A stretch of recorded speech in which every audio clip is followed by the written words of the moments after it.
అండి. అందరికీ నమస్కారం. హరహర మహాదేవ శంభో శంకర. మణికర్ణిక వ్యాఖ్యానము మూడవ భాగం అండి. కుమారస్వామి వారణాసి మహిమ ఎవరికి వివరిస్తున్నారు? అగర్షణునికి కుమారస్వామి వారణాసి మహిమను వివరిస్తున్నాడు. ఇక్కడ అప్రయత్న మరణము సంభవిస్తే ముక్తియే ఈ మణికర్ణికలోకి గంగా చేరింది. ఇది శ్రీ విష్ణువునకు చక్ర పుష్కరిణి పరబ్రహ్మ నివాస క్షేత్రము. భగీరథుడు రాజర్షి భగీరథిని భూమిపైకి తెచ్చి తన పితామహులందరికీ ఉత్తమ లోకాలను కలిగించాడు. ఇక్కడ బంగారము ఉద్భవించింది.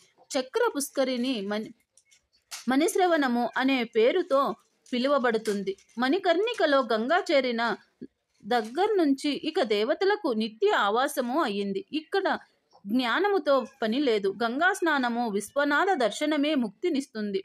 యముడు మొదలైన వారు కూడా ఇక్కడి వారినేమీ చేయలేరు అని విజ్ఞాలను పోగొట్టే వరుణ నది ఉంది. కాశీకి దక్షిణముగా ఆసి నదికి ఉత్తరముగా వరుణ నదికి దేవతలు నిలిపి మోక్ష నిక్షేపంగా కాపాడుతున్నారు. ఈ క్షేత్రములో పడమరన వినాయకుడున్నాడు. ఈయన విశ్వనాథునికి రక్షకుడు. వినాయకుని అనుమతి లేని వారికి ప్రవేశము లేదు. పూర్వము దక్షిణ సముద్ర తీరాన సేతు బంధనము దగ్గర మాతృభక్తి కల ధనుంజయుడు అనేవాడుండేవారు. సన్మార్గములో దానం సంపాదించేవాడు. అర్ధులకు సంతోష పెట్టేవాడు. వినయ సంపన్నుడు. విష్ణు పూజ దురంధరుడు. గుణ సంపన్నుడు. సదాచార సంపన్నుడు. తల్లిని విశేషంగా పూజించే సేవించేవాడు. శివయోగి బోధ వల్ల అతనికి జ్ఞానం కలిగింది. తల్లి చనిపోయింది. ఆమె అస్థికలను భద్రంగా ఒక పెట్టెలో రాగి పెట్టి పూజలు చేసి కవడిలో దాన్ని కాశీకి తీసుకువెళ్లి ప్రయత్నం చేశాడు. ఇతరులెవరూ పెట్టెను ముట్టుకోకుండా జాగ్రత్త పడ్డాడు. దారిలో ఒక అరణ్యంలో జ్వరం వచ్చి బాధపడుతూ కూలివాడిని ఏర్పాటు చేసుకుని అతనితో పెట్టె మోయించాడు. కాశీకి చేరాడు. మోసేవాడినే కాపలా ఉంచి కావాల్సినవి కొనుక్కోవటానికి బజారు వెళ్ళాడు. ఆ రాగి పెట్టెలో డబ్బు ఉంటుందని వాడు ఆశపడ్డాడు. దాన్ని ఎత్తుకుపోయాడు. ధనుంజయుడు తిరిగి వచ్చి తెలుసుకుని బాధపడ్డాడు. గంగా స్నానము విశ్వనాథ దర్శనము లేకుండా ఆ మోతగాడి ఇంటికి వెళ్ళాడు. వాడు ఆ పెట్టెను దారిలోనే బద్దలు కొట్టి అందులో అస్థికలే ఉన్నందున అక్కడ పారేసి పారిపోయాడు. ఇంటికి వెళ్ళి అతని భార్యను నిజం చెప్పమని ధనుంజయుడు కోరాడు. ఆమె ఇంట్లో దాగి ఉన్న భర్తకు ఈ సంగతి చెప్పింది. ధనుంజయుడు అతడిని తీసుకుని ఆ ప్రదేశానికి చేరాడు. ఆ చోటుకు అంత పెద్ద అరణ్యములో కనిపెట్టలేక హతాశుడై ఇంటికి తిరిగి వెళ్ళిపోయాడు. అందరికీ చెప్పి వారు చెప్పిన ప్రకారము గయకు వెళ్ళి తల్లి శ్రాద్ధం పెట్టాడు. ప్రయోగలో త్రివేణి సంగమ స్నానం చేశాడు. తరువాత కాశీకి వచ్చి తల్లి అస్థికలను గంగలో కలిపితే విశ్వేశ్వరగా అనుగ్రహం లేక పోవటం వల్ల నెట్టి వేయబడ్డాయి. స్మ అంటే శవం, శాన అంటే శయ, నించేది అంటే శవం, శయనించేది. కనుక కాశీకి శ్మశానం అని పేరొచ్చింది. అంటే ప్రళయకాలములో సమాప్త భూతజాలం శవంపై ఈ మహాక్షేత్రములో శయనిస్తుంది అని అర్థము. కనుకనే మహాశ్మశానం అయ్యింది. ప్రళయకాలములో ఈశ్వరుడు ప్రతి నిత్యము కాశీపట్టణములో త్రిశూలంపై ఉంచి రక్షిస్తూ ఉంటాడు. అందుకే కాశీకి ప్రళయ భయము లేదు. కాశీ కలి కాల వర్ణితమైనది. దీనికి కాశీ, వారణాసి, రుద్రవాసమని, మహాశ్మశానమని, ఆనంద కాననం మరియు దేవీపురమని అంటారు. కాలభైరవ ప్రదర్శనవాన్ని గురించి అగర్షణునికి కార్తికేయుడు వివరిస్తున్నాడు. పూర్వము వేరు శృగంలో బ్రహ్మదేవుడు ఏకాంతంగా తపస్సు చేస్తున్నాడు. మహర్షులు ఆయన దగ్గరకు వెళ్ళి ఏకాంతంగా ఏం చేస్తున్నావని ప్రశ్నించారు. దానికి బ్రహ్మ, నేను దాతను, జగత్తును సృష్టించి లయం చేస్తున్నాను. స్వయంభూని సర్వేశ్వరుడిని, జగాలన్నీ నా అధీనం, నాకంటే గొప్ప దేవుడు లేడు అని ప్రగణాలు పలికాడు. అప్పుడు నారాయణ అంశతో వచ్చిన కృత్యువు బ్రహ్మతో, పరమాత్మని తెలుసుకోకుండా అజ్ఞానముతో మాట్లాడుతున్నావు. నేనే కర్తను, నారాయణుడిని, యజ్ఞస్వరూపుడను అన్నాడు. ఇద్దరికి వాగ్వాదం జరిగింది.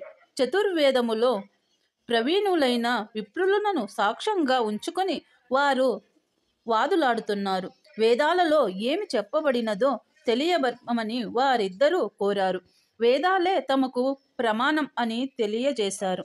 ఋగ్వేదము ఈ సకల భూతగణం ఎక్కడి నుంచి వచ్చి మళ్ళీ ఎక్కడికి చేరుతుందో అదే పరతత్వము అయిన రుద్రుడు అన్నది. యజుర్వేదము ఎవరు యజ్ఞాధిపతియో యోగం చేత అర్పింపబడే వాడెవడో ఎవరు అందరికీ ప్రయాణమో ఆయనే సర్వజ్ఞుడైన శివుడు అని చెప్పింది. సామవేదం ఎవరికి చేత విశ్వభ్రమణం జరుగుతుందో యోగులెవరిని కూర్చి చిచ్చిస్తారో ఎవరి కాంతిచే ఆ విశ్వము ప్రకాశిస్తుందో ఆయనే పరమశివుడైన త్రయంబకుడు అన్నది ఆధర్వ వేదము. దేవేశ్వరుడు ఎవడో కైవల్య స్వరూపుడెవడో అతడే దుఃఖహరి అయిన శంకరుడు అని చెప్పింది.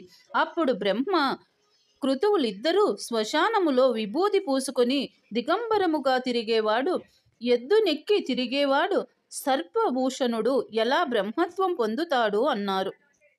అప్పుడు సనాతన ప్రయాణము అముక్తి అయిన మూర్తి మత్వ్యాన్ని పొంది నవ్వుతూ పరమేశ్వరుని తెలుసుకోవటము కష్టమైన పని లీల రూపముతో నాట్యమాడుతాడు ఆయన స్వయం జ్యోతి సనాతనుడు ఆనంద స్వరూపుడు అని చెప్పింది.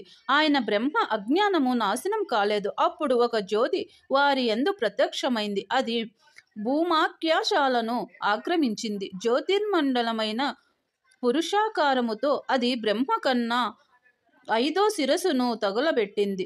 తరువాత ఆ జ్యోతి శివరూపం చెంది ప్రత్యక్షమైనాడు.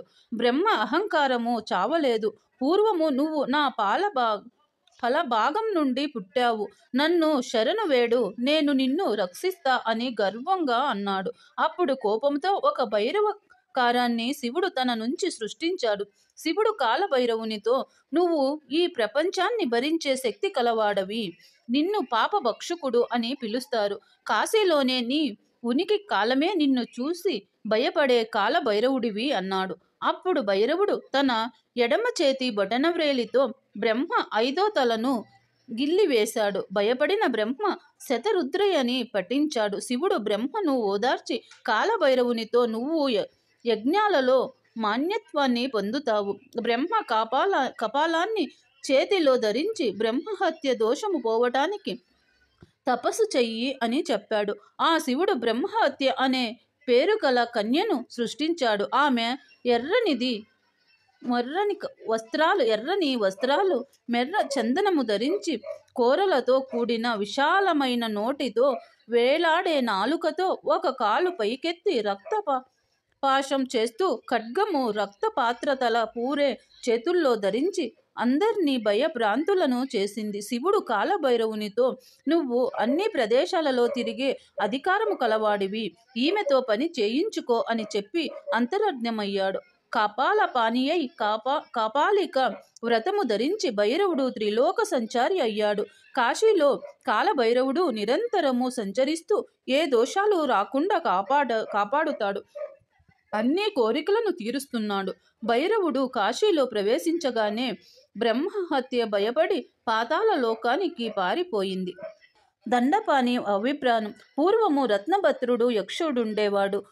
పుణ్యాత్ముడు, ధార్మికుడు. అతనికి పూర్ణ భ్రదుడనే కుమారుడున్నాడు. కుమారునికి యుక్త వయస్సు వచ్చిన తరువాత తండ్రి అన్నింట విషయాలు కొడుక్కి అప్పగించి శాంభవయోగం చేత మరణించాడు. కుమారుడు సర్వభోగాలు అనుభవిస్తూ పుత్రులు లేకపోవటము వల్ల కలత చెందాడు. భార్యతో తాను ఉంటున్న ఆ ప్రసాదాలు ఏమీ నచ్చటం లేదని, మనశ్శాంతి లేకుండా పోయిందని, పుత్రుని పొందలేని జీవితము ధన్యమని చెప్పాడు. పూర్ణభద్రుడు తన సంగీత విద్య చేత మహాశివుని మెప్పించాడు.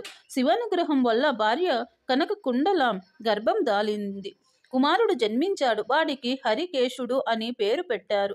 కొడుకు పుట్టిన సంతోషములో అనేక దాన ధర్మాలు చేశాడు. 8వ ఏట హరికేశవునికి శివభక్తి అలవడింది. శివుడిని తప్ప వేరొకరి ధ్యాన లేదు.